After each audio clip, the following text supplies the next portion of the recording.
Hi guys. I thought I'd talk about Picard a bit more. I know it's been a week since we had the final episode, but I just thought I'd go on a little bit more detail about what I liked and disliked about it. To be honest, um, firstly, when we were introduced to the Titan, now I thought the Titan it's a beautiful ship. I mean, when I first saw it, I thought to myself, "What the." I was just so surprised, and it grew on me as I saw episodes of the show. Even though the episodes were bad, the ship just kept growing and growing and growing on me, and I always, you know, I liked the design from the start, but I mean, it wasn't one of the best designs at the beginning, and as it went on, it's grown on me. Um, it's a very good looking ship. It's a beautiful ship. I mean, like a lot of the Star Trek ships are. There are ships in Star Trek that are pretty damn ugly, but yeah. So I mean, the one thing I don't understand is how can this be a refit from the Lunar class Titan? Because the shapes are so different. I mean, without completely changing the space frame and the superstructure, I can't understand how. I mean, that's what made sense with the Constitution refit, because it was basically uh, they were building onto the superstructure. So the original superstructure was there, which is why it looked so much like it. I mean, I know it was the issue between Paramount and CBS that made it so it had to be different, but they also there's ways that they explained the differences and why the similarities were there. So I mean, it was always the heart of the ship was always the original space frame and superstructure of the TOS Connie, which is why it looked so much like it. And we've had, I mean, all Enterprises since have had the same design shape except for the Enterprise B, which was the Excelsior class one. I think it was the Excelsior 2 or Excelsior Phase 2. I can't remember exactly. I'll have to go back and look into that at some point. But, sorry.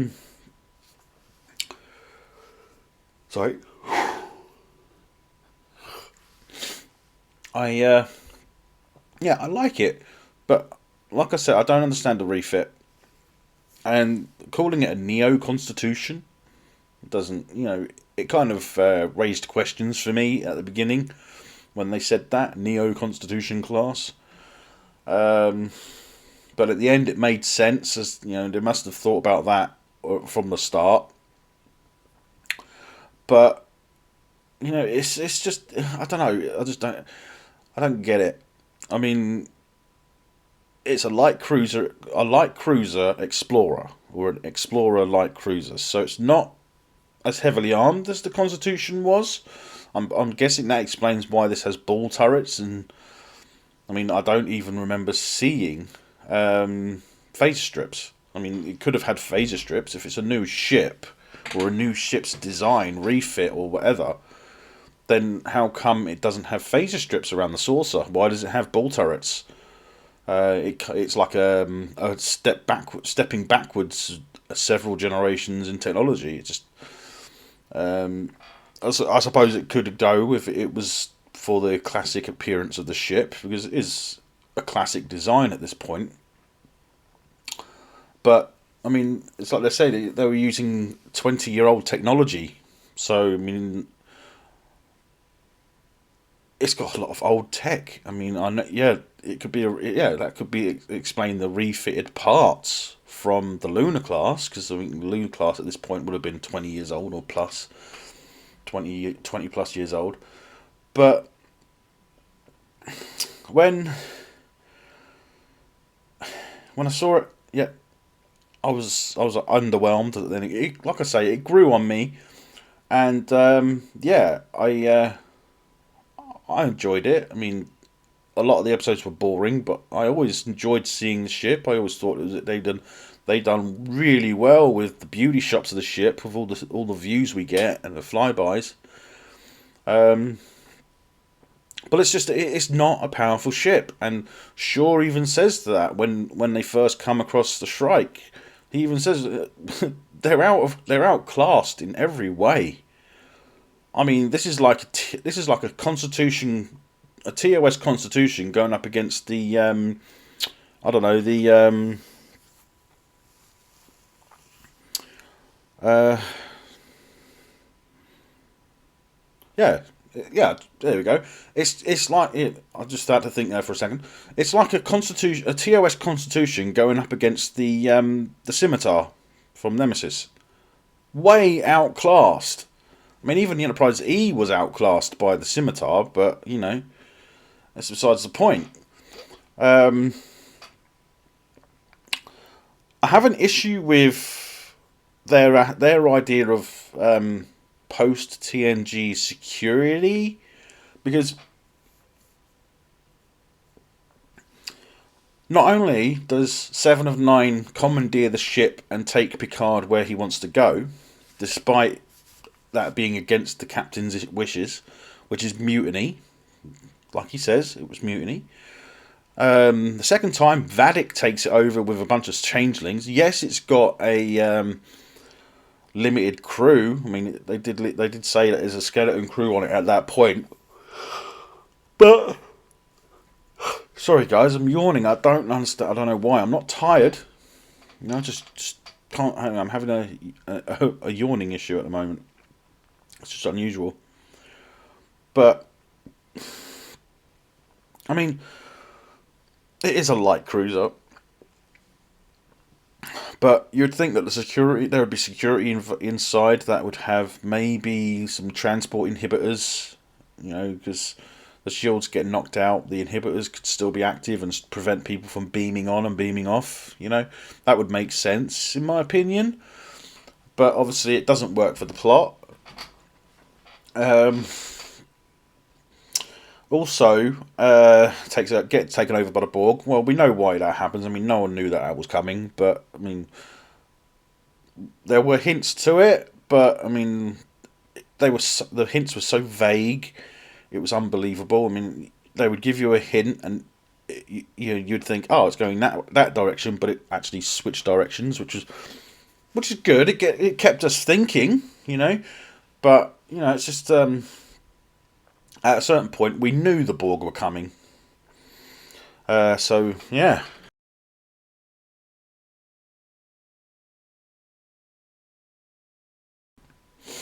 Now, let's go to the next. Right, we get some beautiful shots of the F. Now, this is a ship we haven't seen on screen before. It's exactly the same as we see in Star Trek Online. So, I mean, there's nothing new there. It's Odyssey class, we know that. But it is a beautiful ship, and we can see the design lineage from the Sovereign. I mean, it's a beautiful looking ship. And when we see it with the fleet, I mean, it fits in perfectly. I mean, look, in this picture, we've got a couple of Sovereign classes by the looks of it. Sorry about that, my cat's just jumped down so I can move. But yeah, there's a few other ships there. I believe we even get the new Stargazer there, which is nice. But yeah, I mean, the Odyssey hasn't been used enough. The F just wasn't used enough at all, and it would have been nice to see it more. But we know we knew at this point that it was going to be decommissioned shortly after the event. So yeah, it was beautiful to see. I mean, it's a beautiful design, and I always liked seeing it in Star Trek Online when I played that. I haven't played it in a long time, so I mean, there's nothing to keep my interest in it, to be honest. But yeah, we see a lovely image of the D when that comes out. I mean, as soon as we find, I got the hint straight away when they beamed onto the Titan A. You know, Geordi and his daughter and that. They beamed on, and she mentioned, his daughter mentions Hangar 12, and Geordi's just like, shh, you know, we don't want to talk about that and stuff. So I I kind of got the hint. I thought, yeah, it's got to be the D, hasn't it? I mean, it can't be the E. We don't know what happened to the E at this point, but we know the D could come back. So we knew that, and we also find out that it's actually the drive section is from a different ship. I can't remember what ship, but it doesn't really matter at this point. But we get some beautiful shots of it. But I don't understand one thing about it. One thing. Why are all the lights on in the quarters? I mean, I understand it looks great visually. I mean, it's like in the show. I mean, it had random lights on.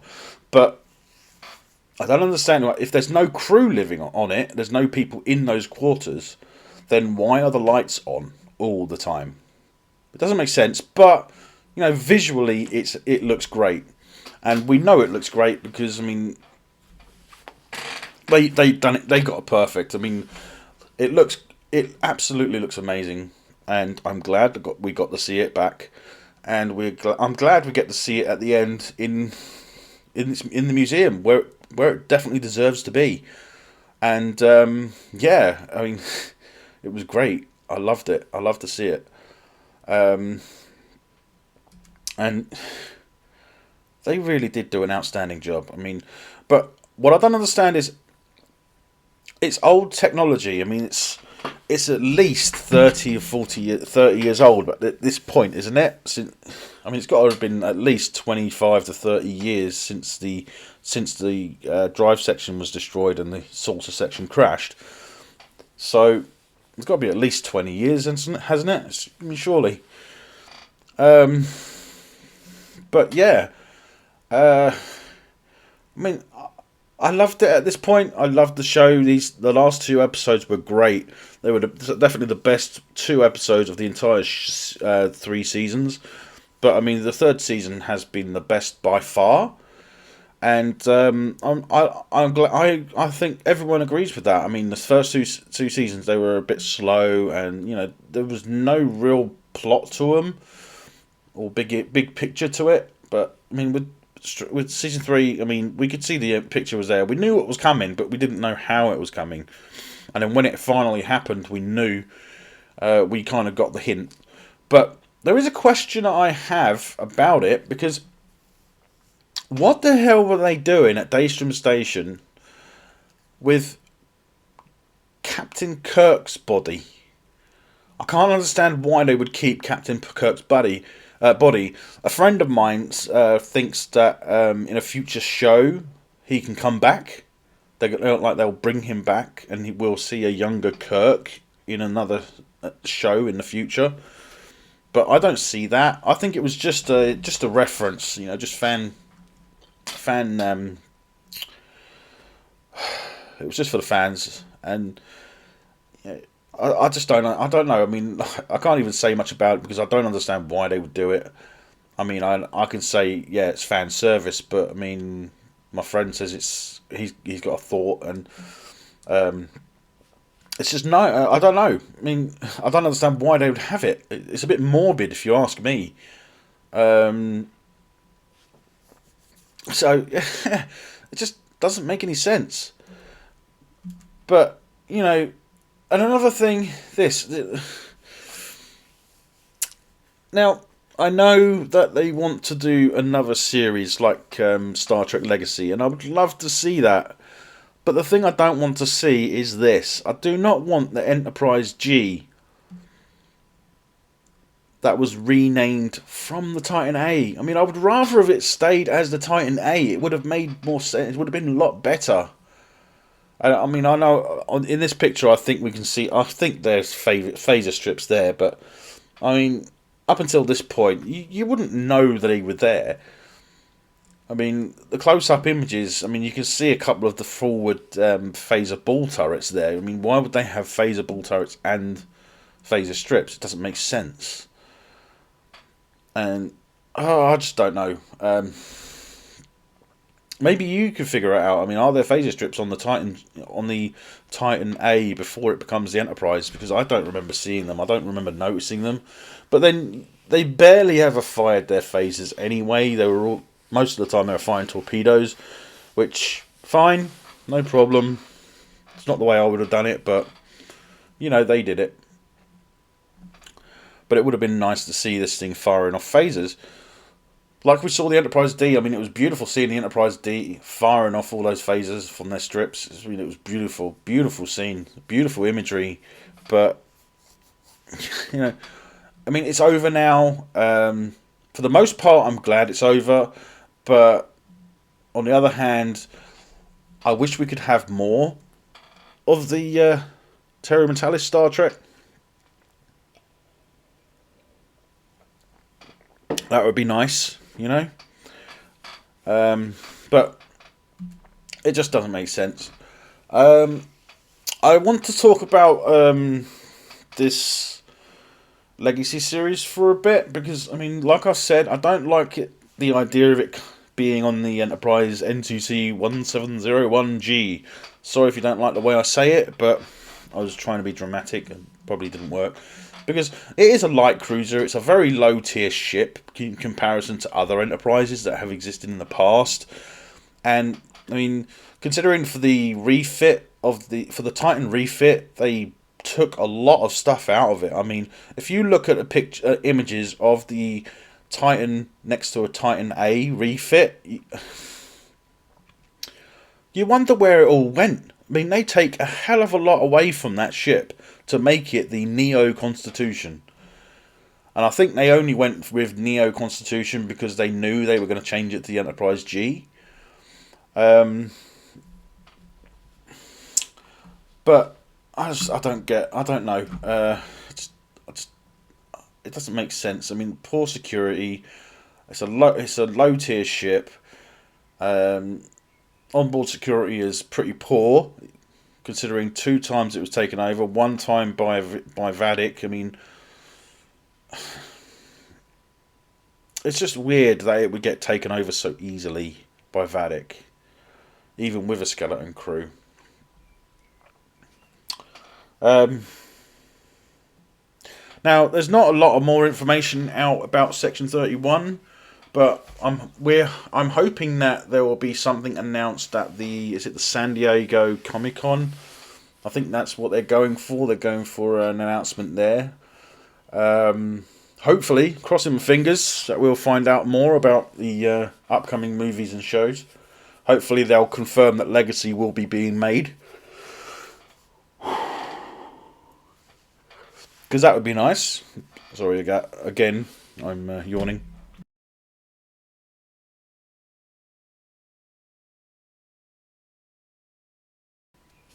So, Starfleet Academy. Well, it's going to be set in the future where Discovery is, and I'm just concerned that we know that the next series of Discovery is the final series of Discovery, but is Starfleet Academy being set at that time period because it's going to be a direct replacement for Discovery, which would kind of not make sense, because I mean, Disco, I mean, I know there are people there that like Disco, but I mean, I don't like it as Star Trek.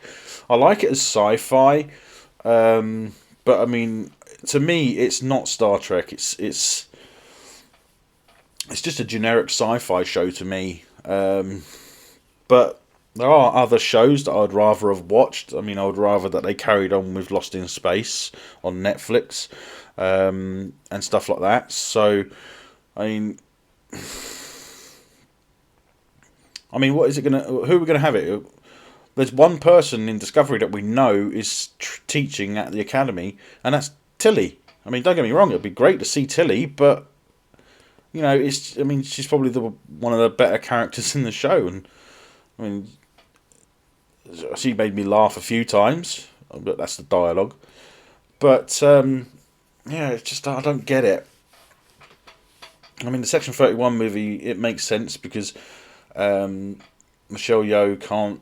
She won't have the time to make a series, so I mean, a movie does make sense for that.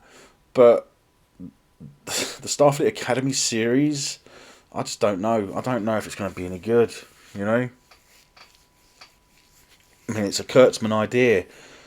You know, Section 31 as a series was Kurtzman's idea, but I mean, he's going to be doing the movie now, so I don't know. I just don't know what the future of Star Trek is going to look like. And to be honest, at the moment, it doesn't look great.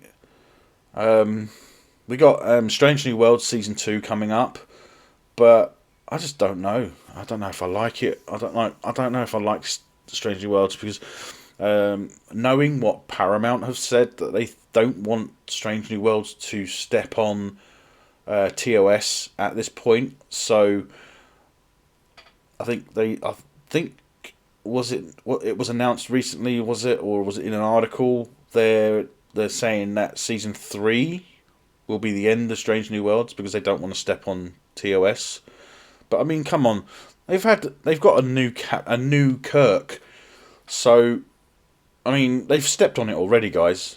I mean, do you think that they've stepped on TOS already with Strange New Worlds? Because I mean, we in the final episode of season 1 of Strange New Worlds, they redid Balance of Terror, which was probably one of, if not the best episode of TOS. You know, and they just redid it with Pike with the Disco Prize.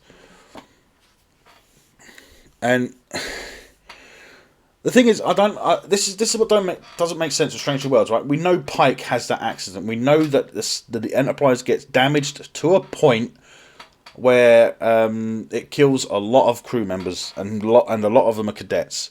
And we know that Pike is trying to prevent that. But is he trying to prevent the deaths of the cadets and the crew, or is he trying to prevent the life-changing injuries that he will gain from it? Because that is very selfish. I mean, I can understand it if he's trying to save the cadets, and that's the idea they give us. But I don't think they're actually that he's trying to prevent the cadets and the crew members from being killed in the catastrophic destruction of the ship or damage to the ship. I think it's solely because he doesn't want to, become his future. He doesn't want to get injured. Because, put it this way, if we had it right up until the point where Kirk takes over the ship, right? I'm not saying they will, but this is an idea, and this would make sense, and they could correct a lot of things by it this way.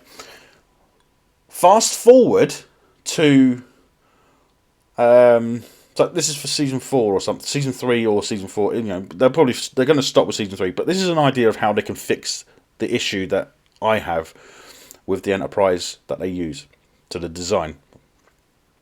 Now, we can fast forward to the point where Pike gets injured. Where that incident happens. We fast forward, yeah. The Enterprise is damaged in such a way that it will allow a dramatic refit of the Enterprise, and then we get our beloved TOS Enterprise from Picard. So we get the Constitution, the New Jersey, the same look as that for that Enterprise. That would be outstanding, and I don't know why they wouldn't do that, but that would make a lot of sense.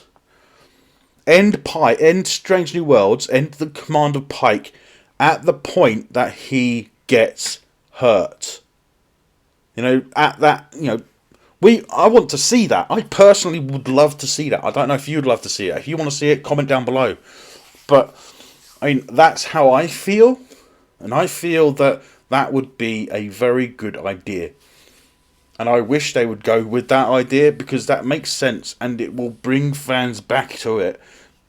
Back into modern Trek. Because I think a lot of fans are actually turning their heads to it, because it's not their beloved Trek. Excuse the quotation marks. But it's not their beloved Trek. I'm talking about hardcore Trekkies here. Trekkies that will not watch any of these. Like Strange New Worlds. They won't watch Discovery because it's stepping on canon. And they're not announcing that it is a reboot or a retcon. they're not saying it's in another timeline. It should be another timeline. Anyway, guys, that's been 25 minutes, so I am going to sign off now. I hope you will like and subscribe and share this video if you can, and click that bell icon. And I hope you'll join me next week when I do a video on Star Wars. There's quite a bit to talk about, so hopefully I'll see you then. Take it easy. Catch you on the flip side.